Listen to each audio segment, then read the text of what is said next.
The galaxy was at peace for a long time. Worlds traded freely, travelers moved safely between stars, and people believed the dark days of war were behind them.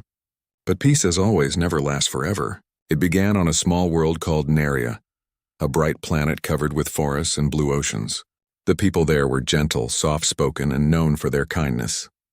They had no armies, no real weapons, and almost no need for them.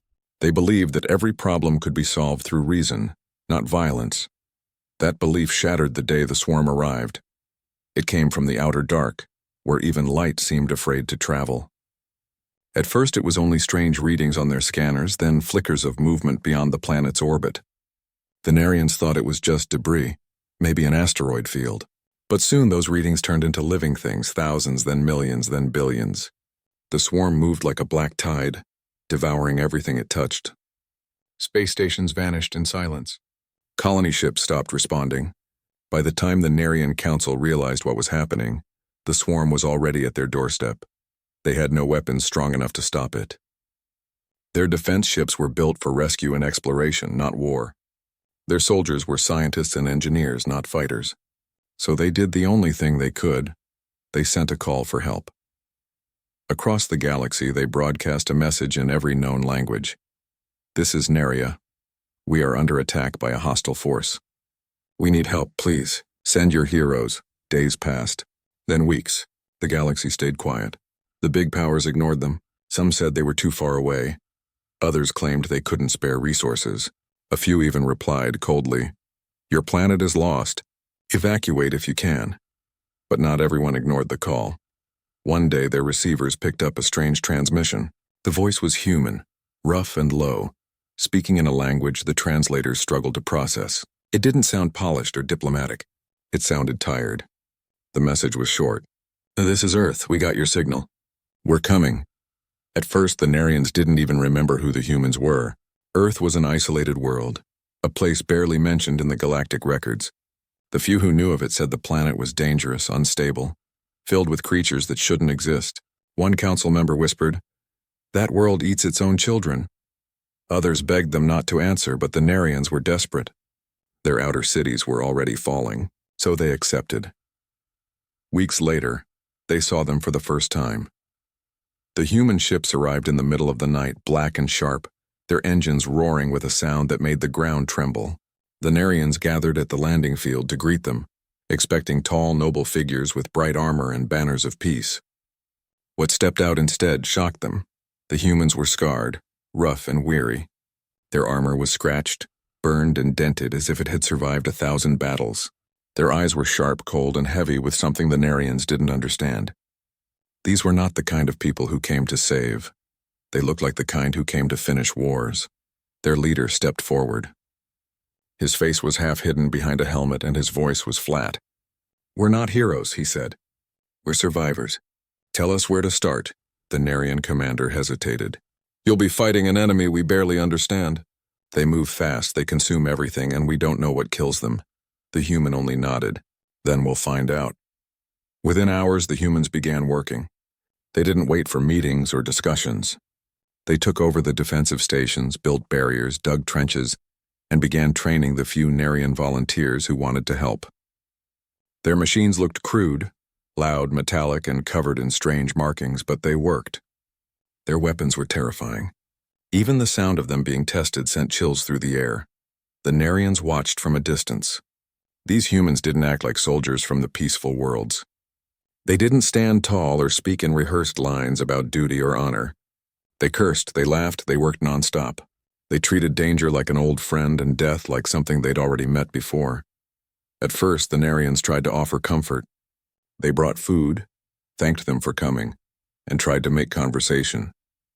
But the humans didn't seem to care about gratitude. They slept little, ate quickly, and spent most of their time studying the enemy. One scientist asked one of them, "Why do you fight like this? You don't seem afraid." The human looked up with tired eyes. "Fear doesn't stop the storm. You just keep moving." When the first swarm wave came, it was like the night itself came alive. The ground shook as the sky turned black. Billions of creatures rained down, each one hungry, blind, and unstoppable. The Nerian soldiers broke ranks almost instantly. Many ran. The humans didn't. They stood at the front lines with fire in their hands. The Narians could hardly believe what they were seeing. The humans didn't fight cleanly. They didn't hold formation or use traditional tactics. They moved with chaos and fury, shouting to each other through the noise, covering every gap, pulling the wounded out while still firing. When one line broke, they didn't retreat, they charged. They used everything: fire, smoke, metal, sound. The battlefield turned into a storm of destruction. Hours later, when the noise finally stopped, the ground was littered with the remains of the swarm. Smoke curled into the sky. The air stank of fire and ash. The Narians stood in silence, staring at the humans who were now walking through the ruins, checking each other, counting their wounded. One Narian soldier whispered, "They're not people, they're monsters." But another, older one, said quietly, "Monsters don't save you, they just do what we couldn't." The next morning, the Narian council met the human commander again. He was covered in dust, his armor cracked. The council thanked him for saving the city. He only shrugged. "It's not saved. You've got a nest underground. We'll burn it out tonight." The Narians were horrified. "Burn it out?" "That's near the water lines, the farms." He cut them off. "If we don't, you won't have farms left to worry about." That night they watched from the hills as human ships rained fire on the ground. It was brutal, merciless, but it worked. By dawn the swarm was gone. The city was in ruins, but alive. For the Narians, it was the first time they had seen such violence used to protect life. It confused them. These humans, they didn't fight for pride or for medals. They fought because that's what they knew. It was survival, pure and simple. After the battle, the humans gathered quietly near their ships. Some cleaned their weapons. Some stared at the horizon in silence. None of them smiled. The Narian commander approached them again. "You did it," he said softly. "You saved us." The human looked at him, his face tired but calm. "We did what we had to. Saving is never clean." That night, as the Narian city slept for the first time in weeks, their leaders sat in silence. They had asked for heroes, but what had arrived were beings from a world so cruel that they had become something else entirely. They weren't noble. They weren't graceful. But they were unstoppable. And somewhere deep inside, the Narians felt something new, respect mixed with fear. Because if these people were what Earth created, then Earth itself must be a place where monsters learned to fight so others could live. When the next attack warning came, the Narian soldiers didn't run this time. They looked toward the human camp where the lights were already on, weapons being prepared, engines roaring. The humans didn't wait for orders. They were already moving. And as the sky began to darken again with the shadow of the swarm, the Narians finally understood what they had called for. They had asked for heroes, but what came instead were survivors of a world far more dangerous than anything they could imagine. They didn't come to inspire. They came to win. And in that moment, as the first explosions lit the horizon again, the Narians finally realized something no one had ever said out loud. Sometimes the only way to be saved is by those who have already been through hell. The second wave came just as the sun was rising. The Narians were ready this time, or at least they thought they were. They had rebuilt their defenses with the help of the humans. New barricades stood where the old ones had fallen. Metal walls surrounded the city, and strange devices hummed quietly along the perimeter. The humans called them repulsors, though no one quite understood how they worked. But the biggest change wasn't the walls or the weapons, it was the people. The Narians, who once trembled at the sound of battle, now stood alongside the humans, their hands shaking but steadying with purpose. Fear was still there, but it had changed shape. It was no longer helpless fear. It was the kind that burns quietly inside, pushing you to stand even when everything in you wants to run.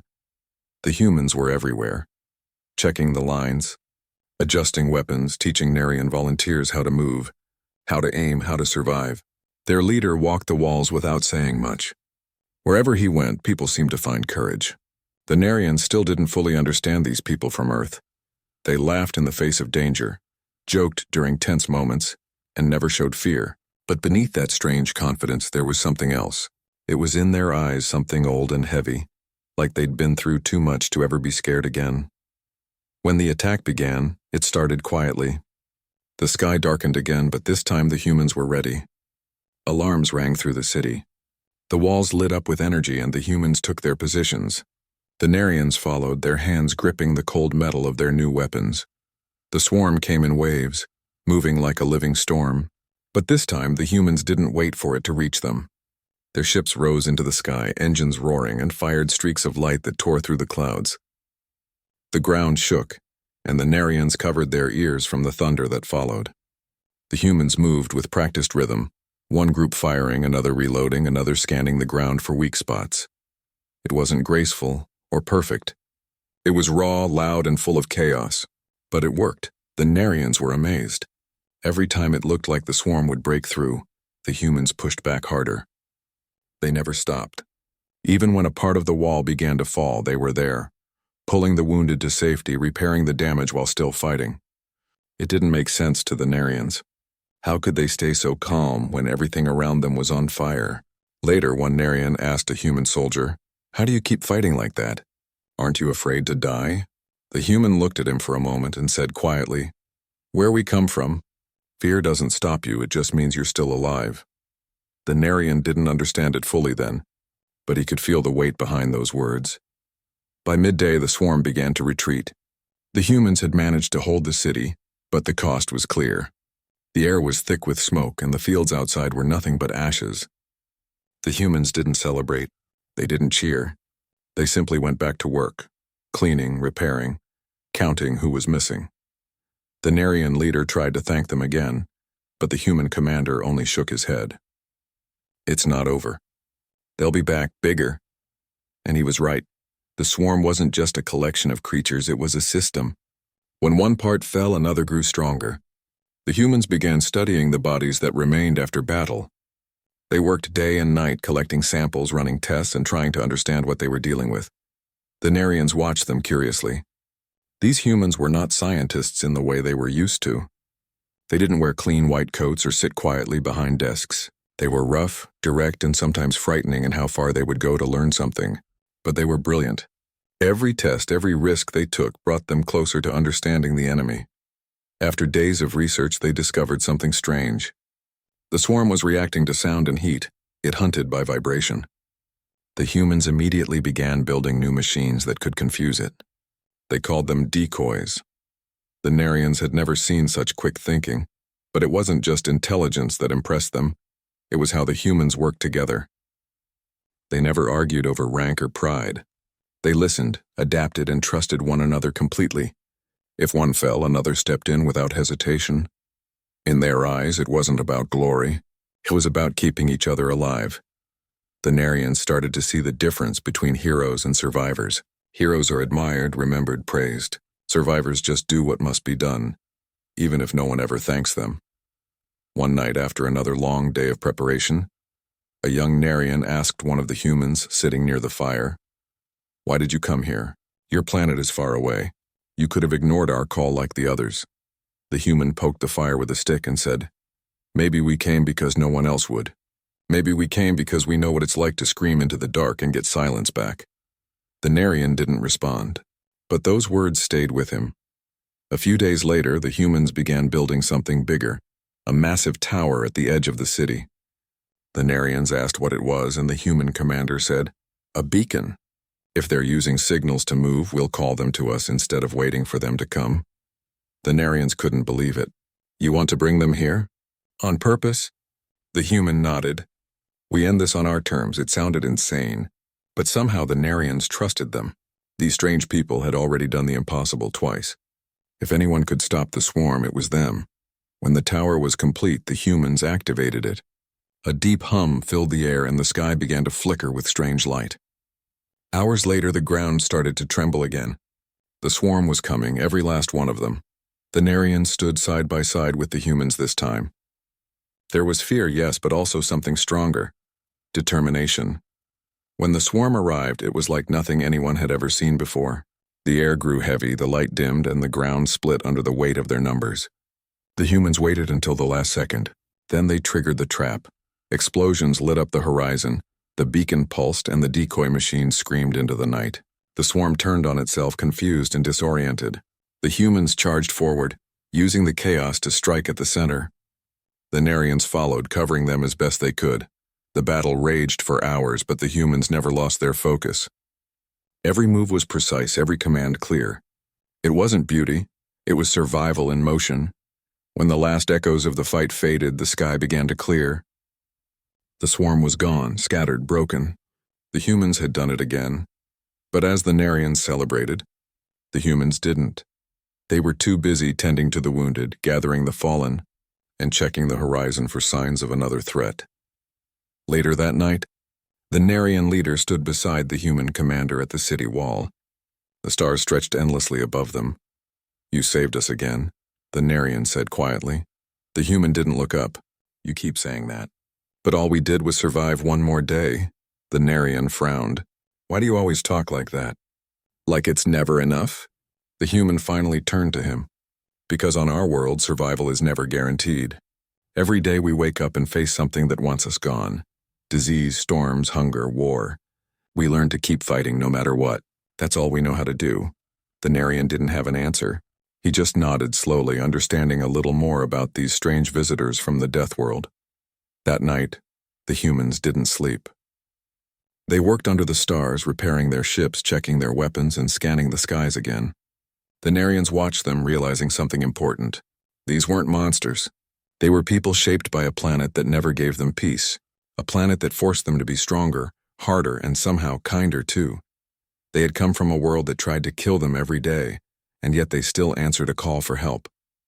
That was something no one in the galaxy could fully understand. The next morning, as the sun rose over the quiet city, the humans were already preparing to move out. The commander said they needed to find where the swarm was coming from, to end it at the source.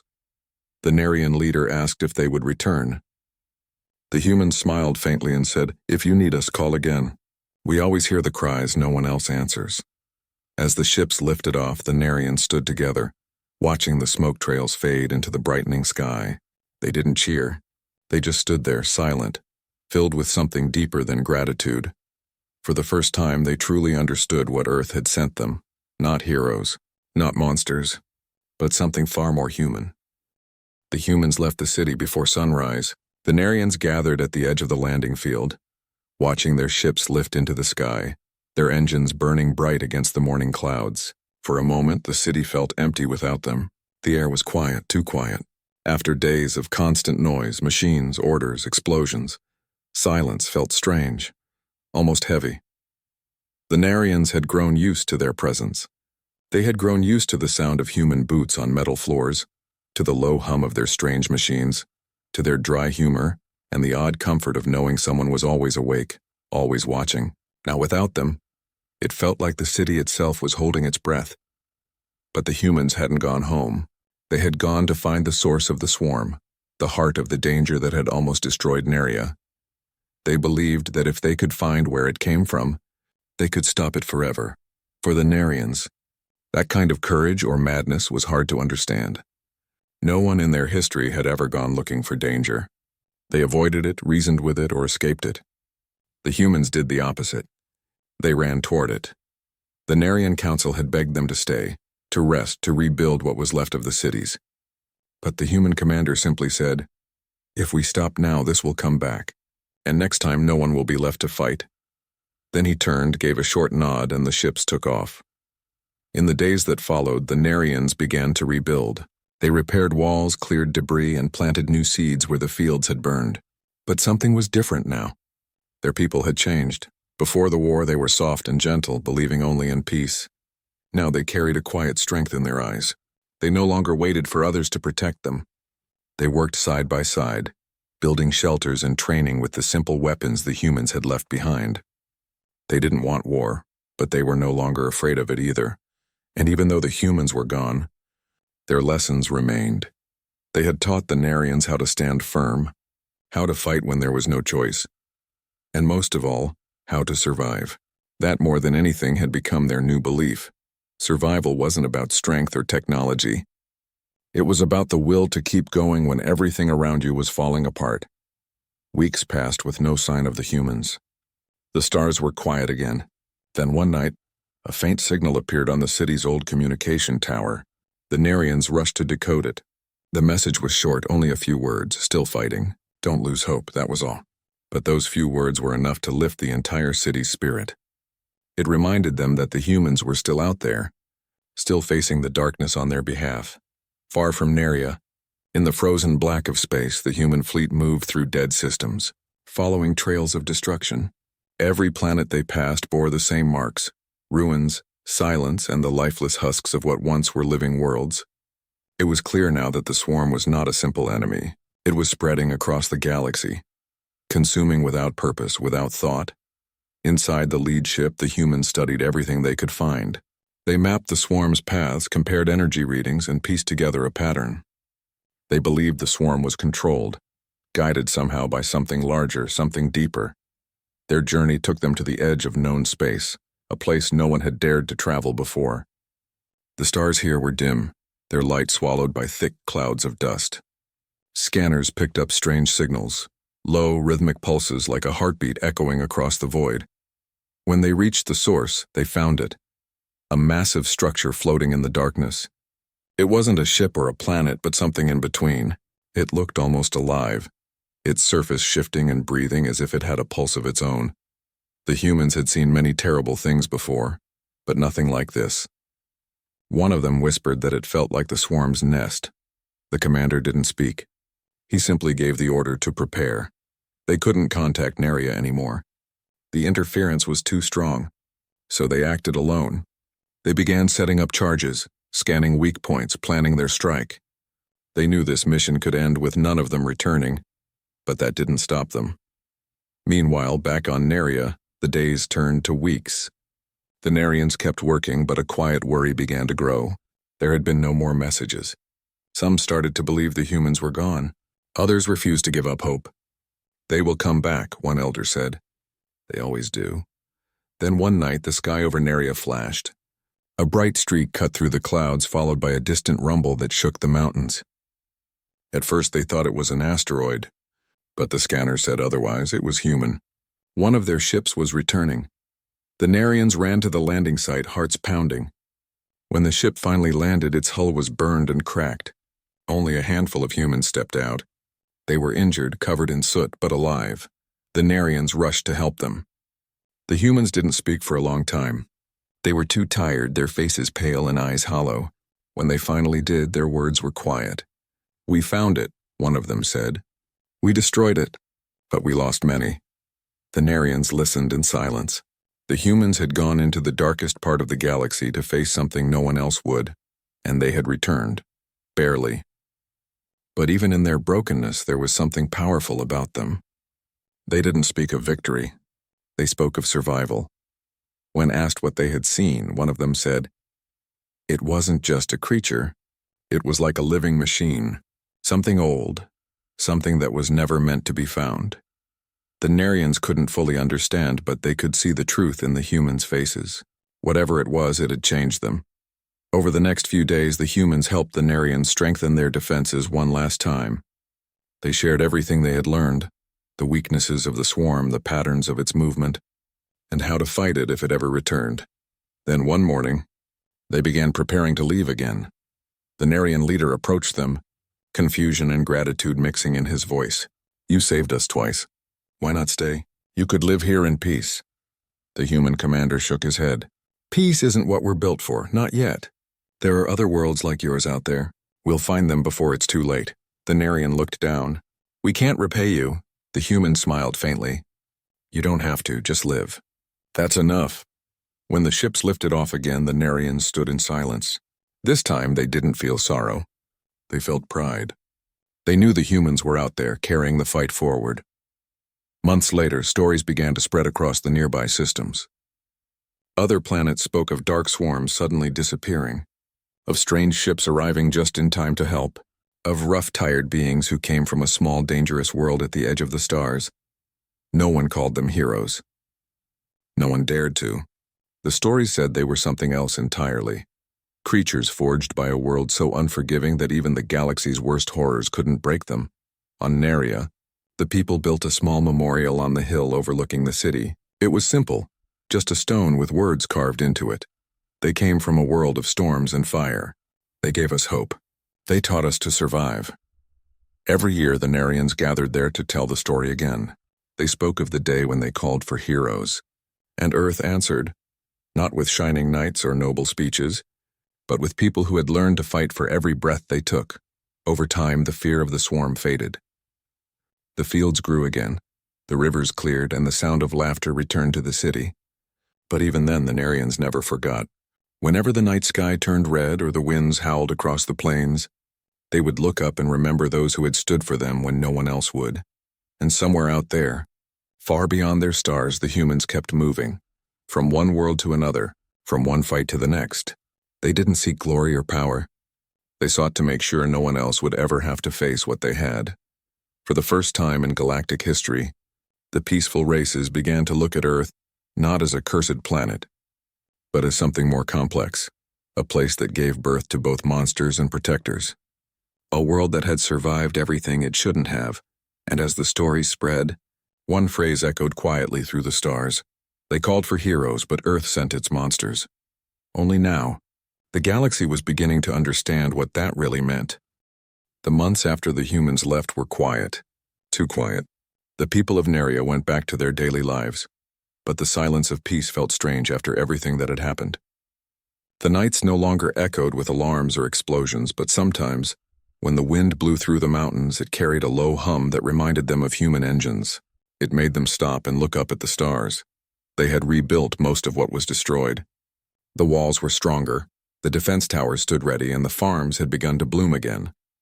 But beneath the calm surface, the memory of the swarm still lingered. The Narians had changed. They were not the same gentle people who once thought words could solve every problem. They had learned something new, how to survive when the universe shows no mercy. The council had started a new tradition. Every week they told stories of the humans who came to help them.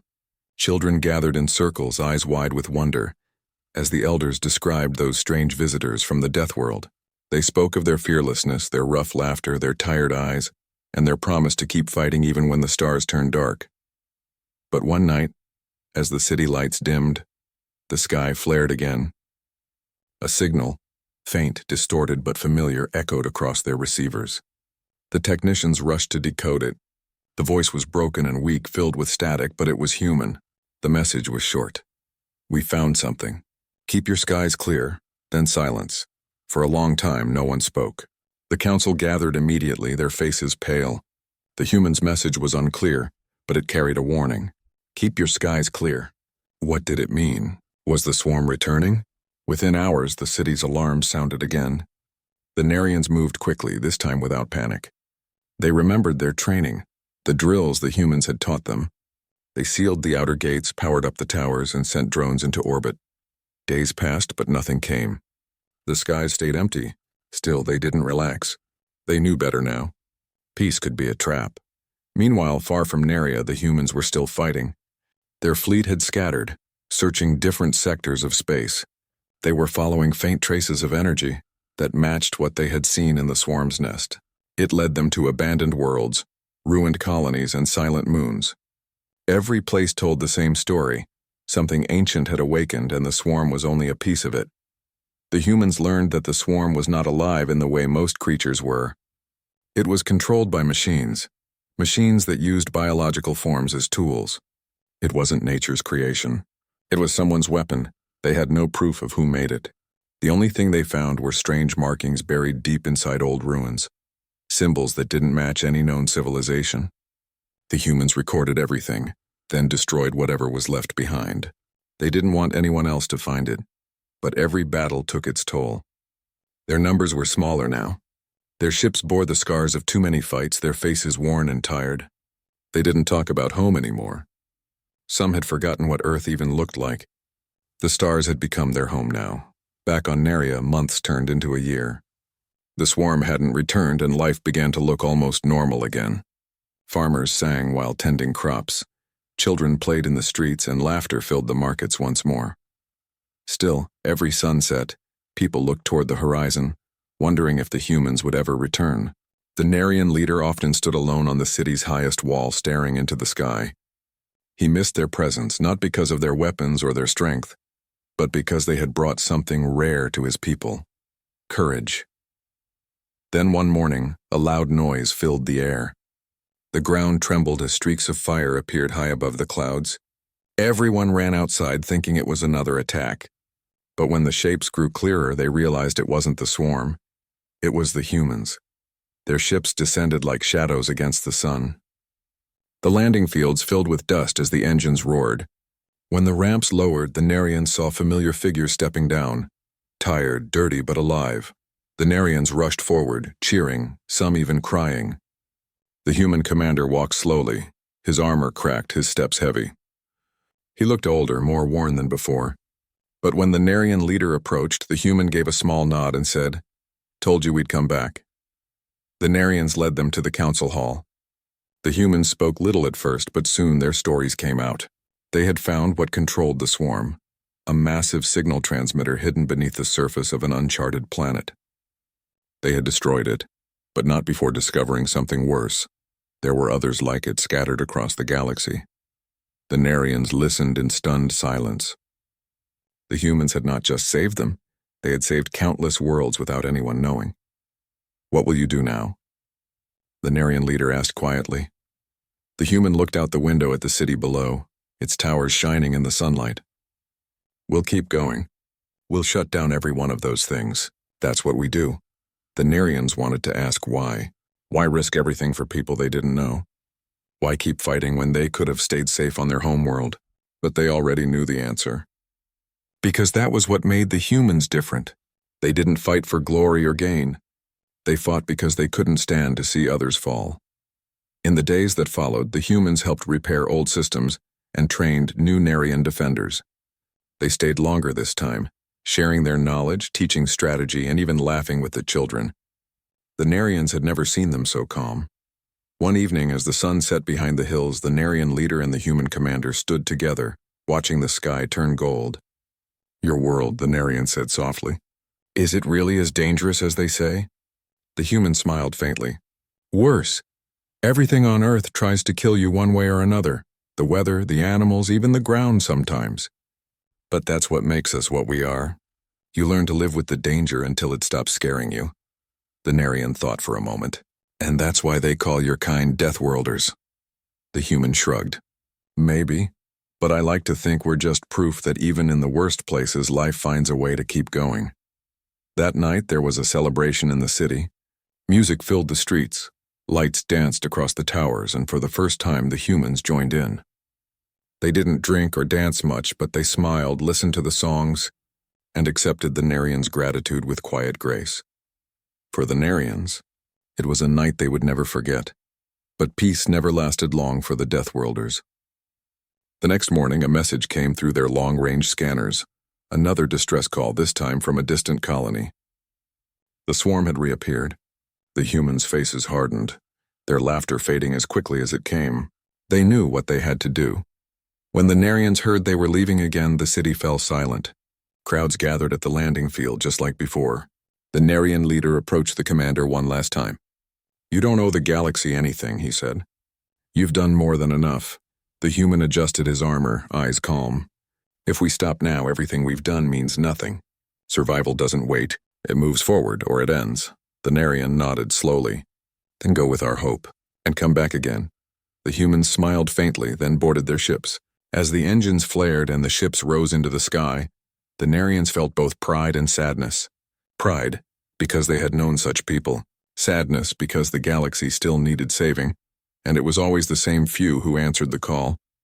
When the ships disappeared into the clouds, the city was quiet once again. But this time the silence wasn't empty. It was full of respect, full of strength, full of the unspoken promise that if the day ever came when Earth needed help, Naria would be ready to return the favor. From that day on, they stopped calling them monsters. The word didn't fit anymore. Monsters destroy. These people, these humans, built something stronger than walls or weapons. They built hope out of fear. And though they came from the most dangerous world in the known galaxy, the Narians finally understood the truth about them. The Death World hadn't made them cruel, it had made them capable. The humans were gone again, and this time no one knew if they would ever come back. The people of Naria watched the skies for many nights, waiting for another signal, another flicker of light in the dark. But all they saw were stars, silent, distant, and endless. Still, life went on. The Narians had learned too much to return to their old ways. They rebuilt faster, smarter. They trained their youth not just in study and science, but in survival. The humans had taught them that peace wasn't something you waited for, It was something you defended every single day. Yet, there were times when the people missed the strange laughter of those human soldiers, their blunt honesty, their reckless kindness. The Narian leader often caught himself looking up at the horizon during sunset, hearing their voices in the wind, remembering how they had stood shoulder to shoulder even when everything seemed lost. Months passed. Then one night a weak signal appeared again on the scanners. It was not a distress call this time. It was a map, a single set of coordinates sent in a human code. The Narians rushed to decode it and realized what it meant. The humans were alive, and they were asking for help. For the first time in history, the Narians prepared not to receive aid, but to give it. The council debated for hours. Some were afraid. They said the Narians were not ready to fight wars beyond their world. But others reminded them of what the humans had done, how they had come without hesitation when Naria called. "If we do nothing," said the leader quietly, "then we don't deserve the peace they gave us." In the end, they voted to go. A fleet was assembled, small but determined.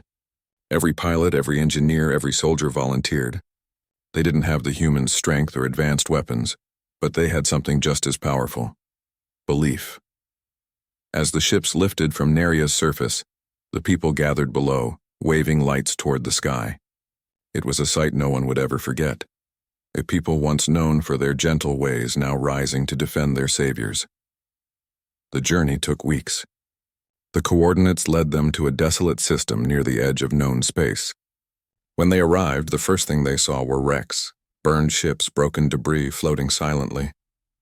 It was clear that a great battle had taken place. Their scanners detected faint human energy signatures nearby.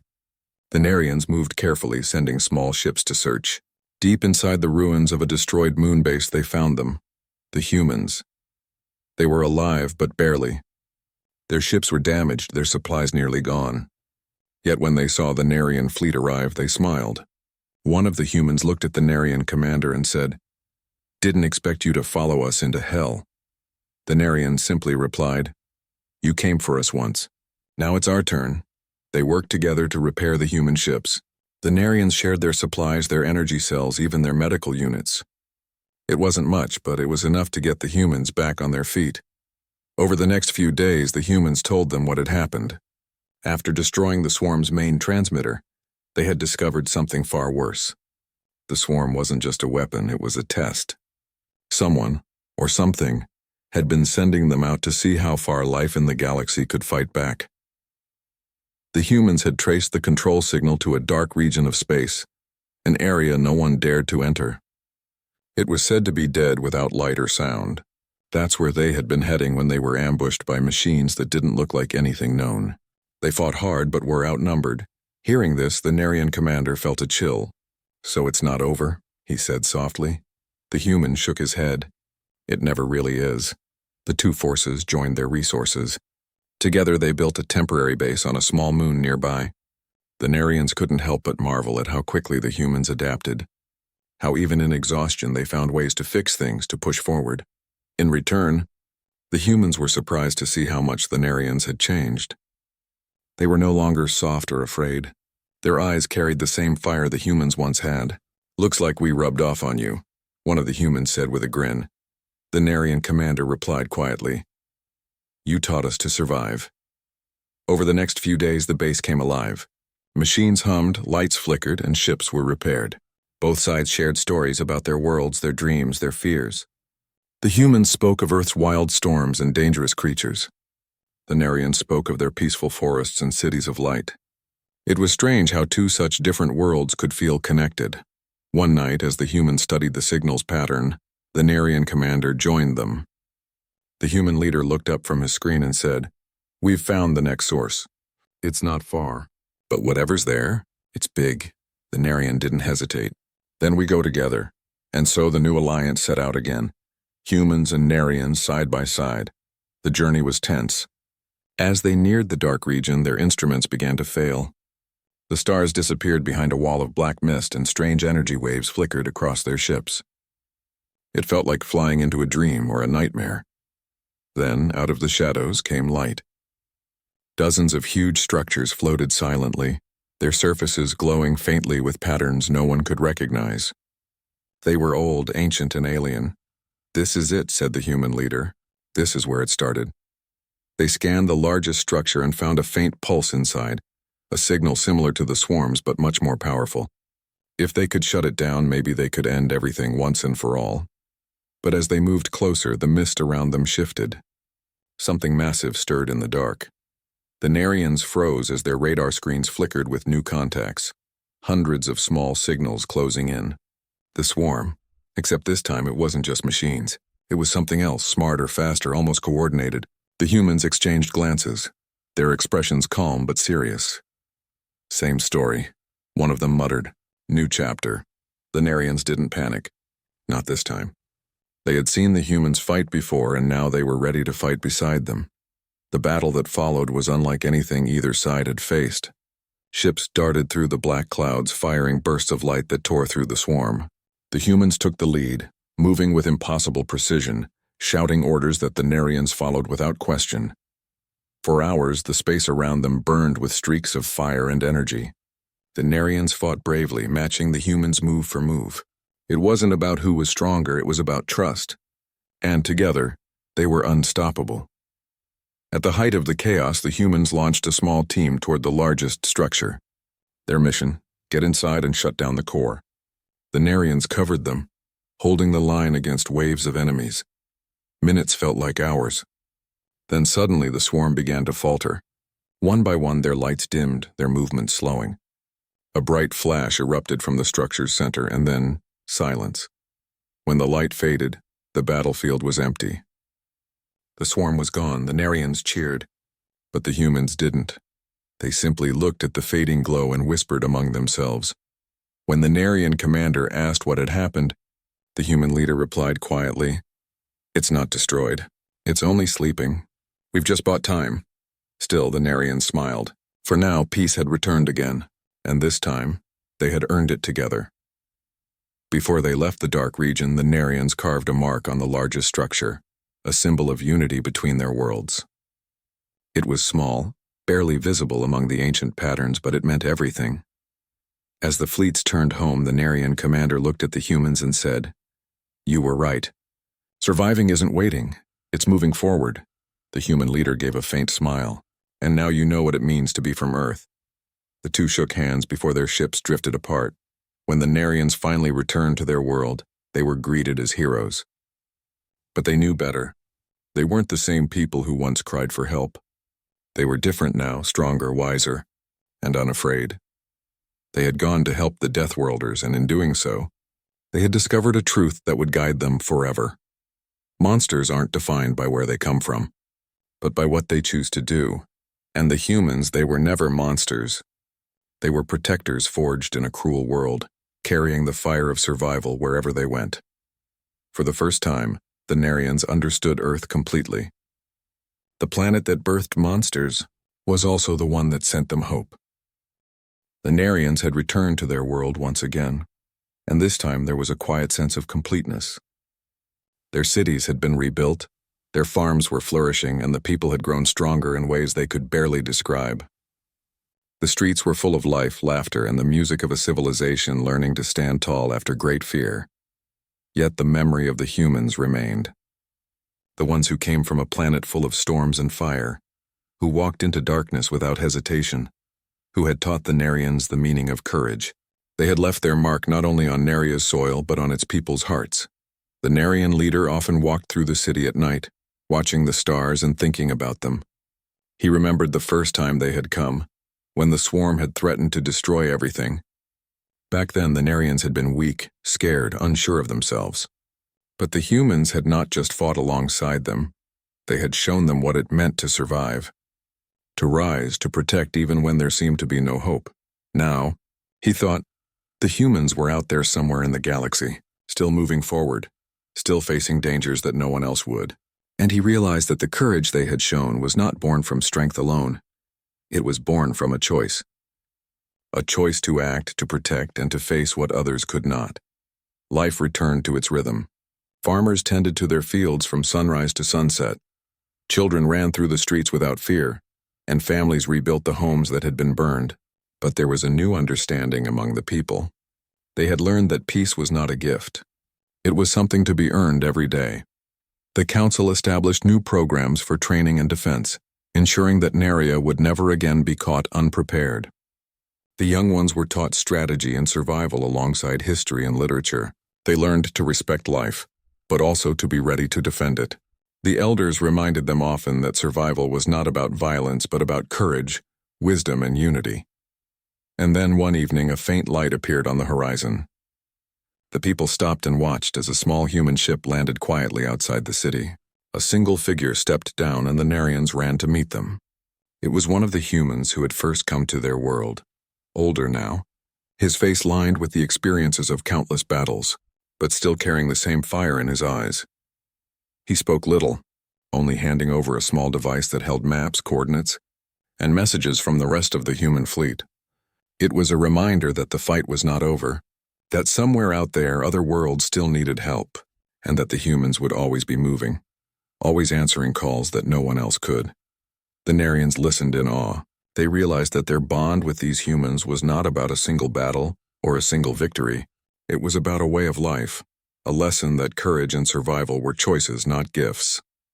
As the humans prepared to leave again, the Nerian leader stepped forward. "You've done more than any of us could imagine. Why keep going?" The human smiled faintly. "Because someone has to. Because if we stop, the darkness doesn't. Because life matters and it's worth protecting no matter how impossible it seems." The words struck deep. The Nerians finally understood that these humans were not heroes in the stories told by songs or monuments. They were real, ordinary beings forged in extraordinary circumstances. They were Deathworlders, yes, but the term carried a different meaning now. It meant resilience, courage, and a will that refused to break. Over the following months, the Nerians worked to honor the humans in their own way. They created schools, libraries, and training centers dedicated to learning the lessons the humans had taught them. Every child learned the stories of courage, sacrifice, and survival. Every citizen was reminded that hope was something to be carried forward, not merely waited for. And still, the humans never stayed long. They were always on the move, answering new calls for help across the galaxy. They had no need for thanks or recognition. Every life saved, every world defended was enough. They never sought glory. They simply acted. The Nerians began to see the galaxy differently. They realized that Earth, a world so harsh and dangerous, could produce such beings because it demanded strength from its people. It demanded that they adapt, endure, and survive. What the galaxy called monsters, the Nerians now saw as protectors, the ones who faced the darkness so that others might live in light. Years passed. The Nerians had grown strong. Their cities stood proudly, their forests flourished, and their people had learned to balance peace with preparedness. The children who once cried at the thought of danger now trained with confidence. They spoke of humans not as saviors, but as teachers of survival, courage, and determination. One day, a new signal appeared on the communication towers, a faint beacon from deep space. The Nerians recognized the code immediately. It was a call from the humans, asking for assistance in a region far beyond anything the Nerians had explored. The council gathered, and this time, they were ready. The Nerians prepared their ships, their soldiers, and their minds. They no longer felt fear. They only felt purpose, the same purpose the humans had shown them long ago. As the fleet lifted into the sky, the city watched in silence. There was no fear this time, only pride. The people understood that courage was contagious. The humans had sparked it in them, and now it spread through the generations. As the ships disappeared into the stars, the Nerian leader spoke quietly to himself, thinking of all that had happened. They came from a world of storms and danger. They were called monsters, but they brought us hope. They taught us to survive. They taught us what it means to fight for life itself. The galaxy was vast, filled with darkness and uncertainty, but the Nerians knew one truth that no one could take away. Earth's Deathworlders, the ones who laughed in the face of impossible odds, who moved forward when others ran, who carried courage as a shield, were out there, and wherever they went, hope followed. And so the story came full circle. They had called for heroes, expecting shining knights or powerful champions. But Earth sent its monsters, creatures shaped by hardship, sharpened by struggle, and driven by the unshakable will to survive. And in the end, the galaxy learned something important. Sometimes monsters are not the destroyers of worlds. Sometimes monsters are the ones who make survival possible, the ones who give hope when it seems all is lost, and the ones who remind every world that courage is stronger than fear.